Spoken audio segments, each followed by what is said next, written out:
Olá, mentes curiosas! Bem-vindos a esta jornada intelectual. Hoje vamos mergulhar na mente de um homem que, tendo conquistado os cumes da razão matemática, olhou para o céu estrelado e sentiu um terror profundo.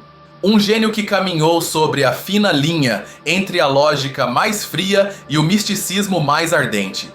Falamos de Blaise Pascal. Para muitos, o inventor da calculadora ou um nome nas leis da física. Mas Pascal foi muito mais. Foi o primeiro pensador moderno a diagnosticar nossa ansiedade existencial, nossa incapacidade de ficar parados em um quarto e nosso medo do vazio. Antes de começar, um breve comentário. Para dar vida a esta narração, usei ferramentas de inteligência artificial para gerar as imagens que vocês veem. Pensem nelas como uma tela, uma forma de ilustrar as ideias e o ambiente do que contamos. Nem sempre serão uma representação literal, mas um acompanhamento visual para que soltem a imaginação comigo. Espero de coração que aproveitem. Nossa história começa na França do século XVII. Um século de ferro, de guerras religiosas e de uma revolução científica que estava mudando para sempre a forma como entendíamos o universo. Neste caos nasce Blaise, um menino frágil de saúde, mas com uma mente que devorava o conhecimento. Seu pai, Etienne Pascal, decidiu educá-lo em casa. Curiosamente, Etienne proibiu seu filho de estudar matemática até que dominasse as línguas clássicas. Mas o gênio não pode ser contido. Conta-se que o pequeno Blaise, às escondidas, começou a redescobrir por si mesmo a geometria euclidiana desenhando figuras no chão. Aos 12 anos, sem ter aberto um livro de geometria, havia deduzido que a soma dos ângulos de um triângulo é igual a 2 ângulos retos. Quando seu pai descobriu isso, rendeu-se à evidência. Tinha em casa um prodígio, uma criança capaz de falar a linguagem pura do universo. Mas a vida dos Pascal não era só estudo. Seu pai foi nomeado comissário de impostos em Rouen. O trabalho era extenuante, cheio de cálculos intermináveis, somas e subtrações de moedas que deveriam bater perfeitamente. Blaise, vendo o esgotamento de seu pai, decidiu ajudá-lo da única forma que sabia. Com apenas 19 anos, Blaise inventou a Pascalina. Foi a primeira calculadora mecânica da história capaz de somar e subtrair, transportando os dígitos automaticamente.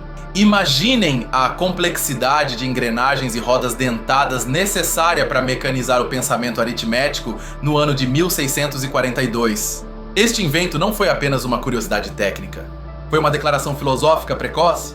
Pascal demonstrou que uma máquina podia realizar operações que até então eram consideradas exclusivas da mente humana. Se uma caixa de latão podia calcular, o que era então o que tornava o ser humano único? No entanto, a ciência não era suficiente para acalmar seu espírito inquieto. Pascal se obcecava com o vácuo. Em sua época, a física aristotélica ditava que a natureza aborrece o vácuo. Acreditava-se que o vácuo simplesmente não podia existir. Pascal, com o rigor de um experimentalista moderno, decidiu pôr isso à prova. Realizou o famoso experimento do Puy-de-Dôme. Fez seu cunhado subir uma montanha com um barômetro de mercúrio. Confirmou que a pressão atmosférica diminuía com a altura. Isso provava duas coisas. Primeiro, que vivemos no fundo de um oceano de ar. E segundo, que o vácuo é real e possível. Este descobrimento físico teria ecos em sua filosofia posterior. Se o vácuo existe na natureza, não existe também um vazio no coração do homem? Pascal começava a intuir que a ciência podia explicar o como, mas guardava um silêncio aterrorizador sobre o porquê. Apesar de seu sucesso mundano e científico, Pascal sofria. Sua saúde sempre foi precária. Dores de cabeça crônicas, problemas digestivos, insônia. A dor foi sua companheira constante. Isso o impediu de cair na arrogância intelectual. O corpo lhe recordava sua fragilidade cada dia. Foi neste período que ele começou a frequentar os jansenistas de Port-Royal. O jansenismo era uma corrente católica austera, que enfatizava a corrupção da natureza humana e a necessidade absoluta da graça divina. Era uma visão de mundo que ressoava com a mente rigorosa de Pascal. Mas Pascal ainda vivia no mundo. Frequentava salões, jogava cartas e debatia com libertinos. Foi nessas mesas de jogo que nasceu outra de suas grandes contribuições. Ao tentar resolver problemas sobre apostas interrompidas, ele lançou as bases da teoria da probabilidade. Aqui vemos uma dualidade fascinante. Pascal usava a matemática para tentar domesticar o acaso para encontrar ordem no caos de um jogo de dados. Mais tarde, usaria esta mesma lógica probabilística para enfrentar a aposta mais grandiosa de todas, a existência de Deus. Mas antes de chegar a isso, devemos entender uma distinção capital em seu pensamento. Pascal diferencia entre dois modos de conhecer a realidade. Por um lado está o espírito de geometria. Este é o intelecto analítico, a razão que procede por definições e princípios lógicos. O espírito de geometria é lento, duro, inflexível. Funciona bem para a ciência e a matemática. mas falha estrepitosamente quando se trata de entender a vida, as emoções ou a fé. Para isso, diz Pascal, precisamos do espírito de fineza, ou l'esprit de finesse. O espírito de fineza é intuição pura. É a capacidade de ver o todo de uma só vez.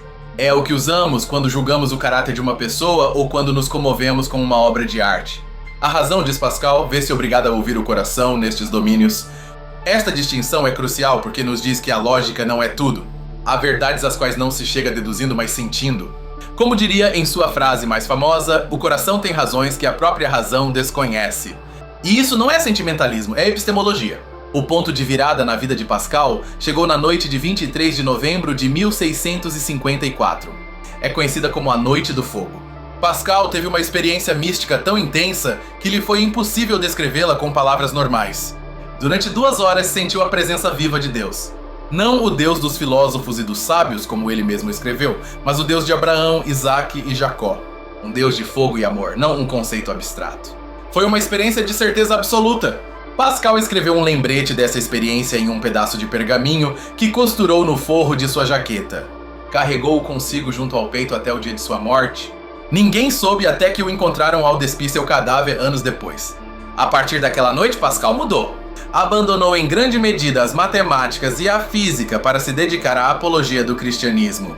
Queria escrever uma obra monumental que convencesse os céticos de seu tempo, não com teologia barata, mas usando suas próprias armas. Essa obra nunca foi terminada. Pascal morreu aos 39 anos. O que nos restou foram maços de notas soltas, fragmentos e aforismos que foram compilados postumamente sob o título de Pensées ou Pensamentos. É um dos livros mais influentes da história. Nos Pensamentos, Pascal desdobra sua análise da condição humana e começa com uma observação brutal. O homem é um ser miserável, mas não miserável em um sentido econômico, mas ontológico. Somos seres perdidos em um cosmos que nos ignora. Pascal nos pede para olharmos nossa posição no universo. Estamos presos entre 2 infinitos. O infinito do imensamente grande, as estrelas e galáxias, e o infinito do imensamente pequeno, os átomos e o microscópico. Não somos nada comparados com o todo, e somos tudo comparados com o nada. Esta posição intermediária nos causa vertigem. Não podemos compreender os extremos. Nossa inteligência é limitada, nossos sentidos nos enganam, nossa vida é breve. Pascal escreve: o silêncio eterno desses espaços infinitos me aterroriza. É o grito do homem moderno diante de um universo sem centro. E como lidamos com este terror? Pascal diz que inventamos a diversão ou divertimento. Não se refere apenas a festas. Refere-se a qualquer atividade que nos distraia de pensar em nós mesmos. A guerra, o trabalho obsessivo, a política, o jogo. Sua frase é lapidar. Todas as desgraças do homem derivam do fato de não ser capaz de ficar tranquilamente sentado e sozinho em um quarto. Porque se ficamos sozinhos e em silêncio, a realidade de nossa mortalidade e nossa vacuidade nos atinge. Corremos para o precipício, diz Pascal, mas pomos algo diante de nossos olhos para não vê-lo. Buscamos o ruído perpétuo para não ouvir nossa própria consciência. É uma crítica que ressoa hoje mais do que nunca em nossa era de notificações constantes. Mas aqui vem o toque genial de Pascal. Somos miseráveis, sim. Mas somos grandes porque sabemos que somos miseráveis. Uma árvore não sabe que é miserável. Uma rocha não sofre por sua condição. A consciência de nossa miséria é a prova de nossa grandeza. Pascal utiliza a metáfora do junco pensante. O homem é um junco, o mais fraco da natureza. Uma gota de água basta para matá-lo. Mas é um junco que pensa.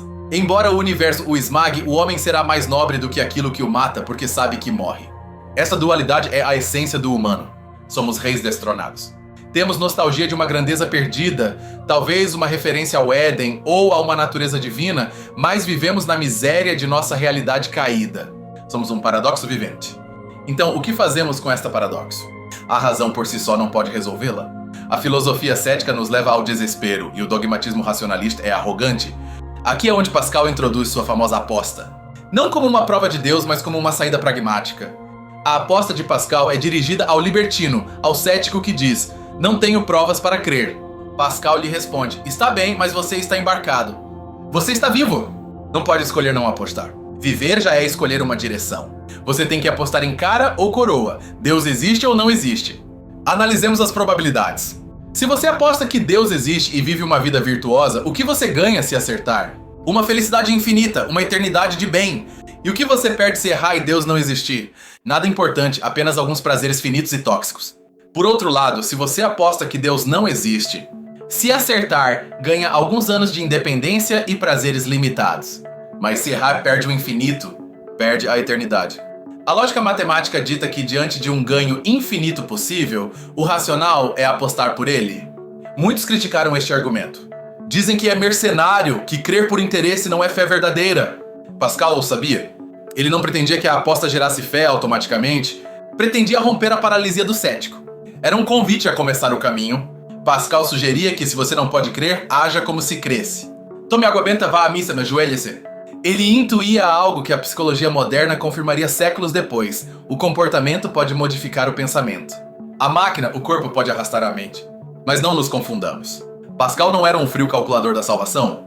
Tudo isso era para preparar o terreno para o coração. Seu objetivo final era o amor.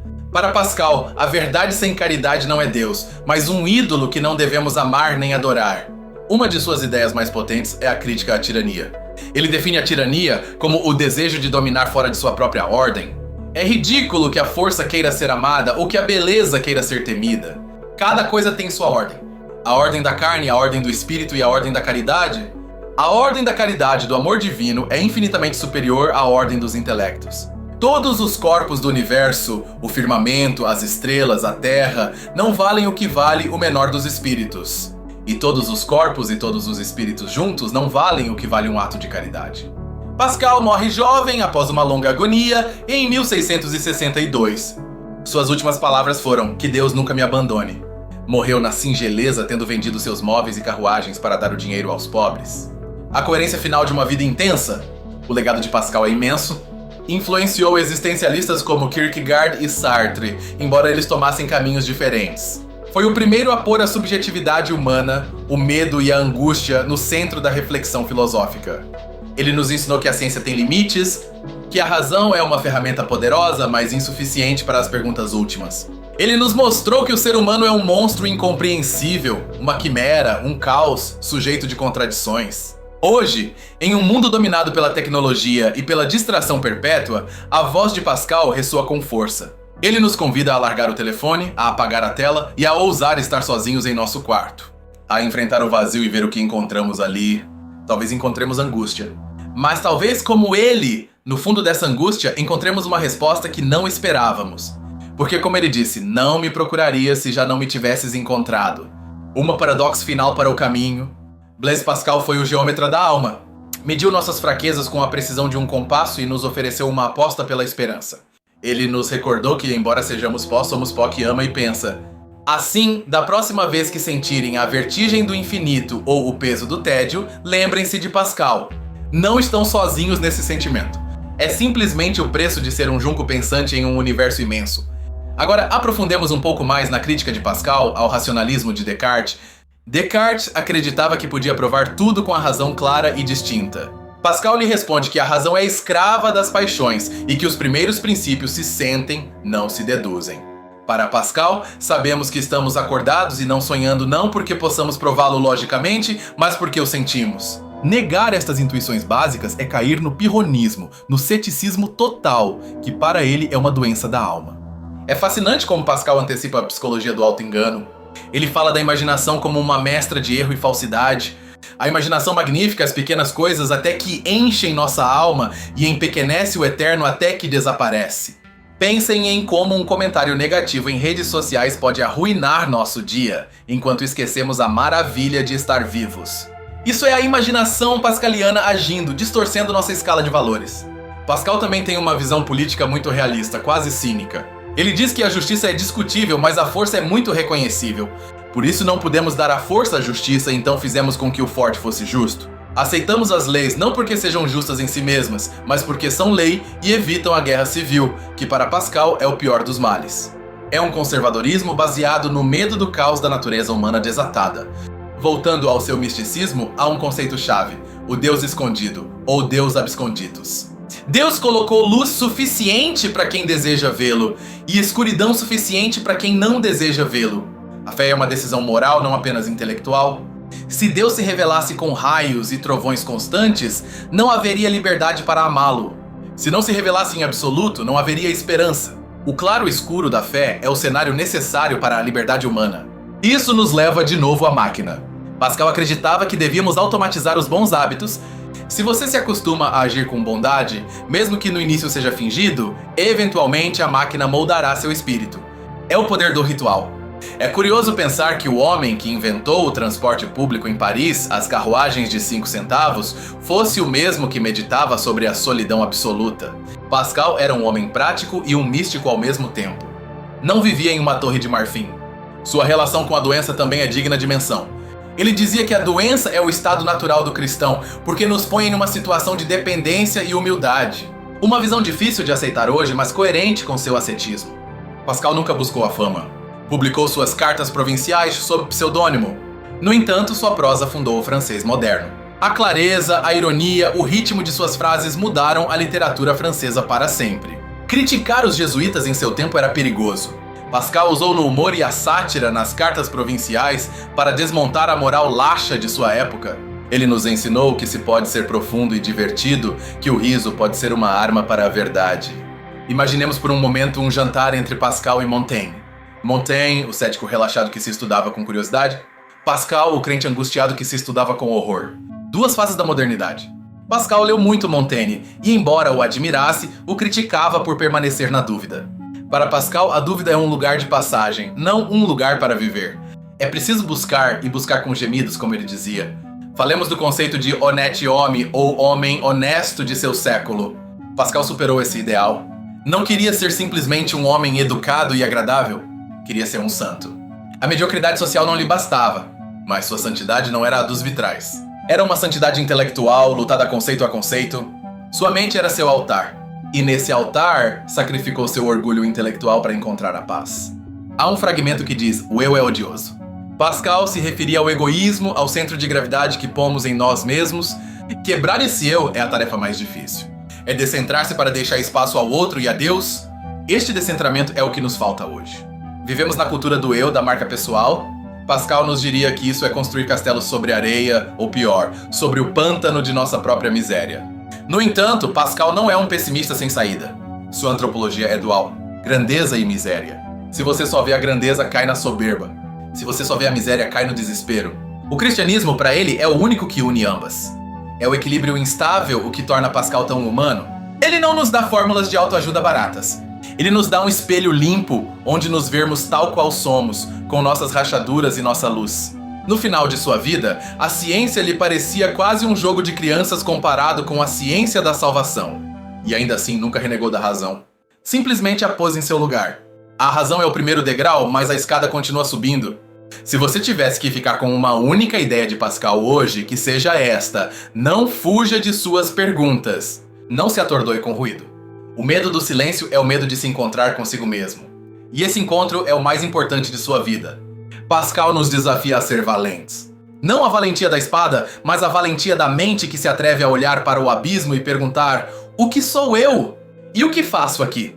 Sua vida foi breve, apenas 39 anos, mas seu impacto é eterno. Ele nos demonstrou que se pode ser um gigante da ciência e um gigante da fé sem esquizofrenia intelectual. Apenas se requer humildade e fineza. Da próxima vez que usarem uma calculadora ou um computador, lembrem-se de que o avô dessa máquina foi um homem que tremia diante das estrelas. Há um fio invisível que conecta a pascalina com a inteligência artificial. Esse fio é a capacidade humana de processar informação. Mas Pascal nos advertiria: a máquina pode calcular, mas só o homem pode amar. Não deixemos que a máquina pense por nós nas coisas que importam. No fundo, todos estamos na cela de Pascal, esperando a sentença. Podemos jogar cartas para esquecer ou podemos buscar o sentido da sentença. A escolha, como na aposta, é de vocês. Blaise Pascal, o menino que desenhava triângulos, o jovem que pesava o ar, o homem que apostou em Deus. Uma vida queimada pela intensidade do pensamento. Um farol na névoa da modernidade. Obrigado por me acompanhar neste percurso pelo abismo e pela luz. Espero que estas ideias ressoem em seus momentos de silêncio e lhes deem ferramentas para pensar sua própria condição. Se esta análise acendeu uma faísca em sua mente, não deixem que se apague. A filosofia não é para os museus, é para a vida. Levem-na com vocês. Que parte do pensamento de Pascal mais os impactou? O junco pensante? A aposta? Ou o terror ao infinito? Adoraria ler suas reflexões nos comentários. Não se esqueçam de se inscrever e ativar o sininho. Aqui continuaremos desconstruindo os gigantes para entender nosso próprio mundo. há muito mais por descobrir. Eu sou seu guia nesta aventura do conhecimento. Lembrem-se, o coração tem suas razões. Até a próxima, buscadores.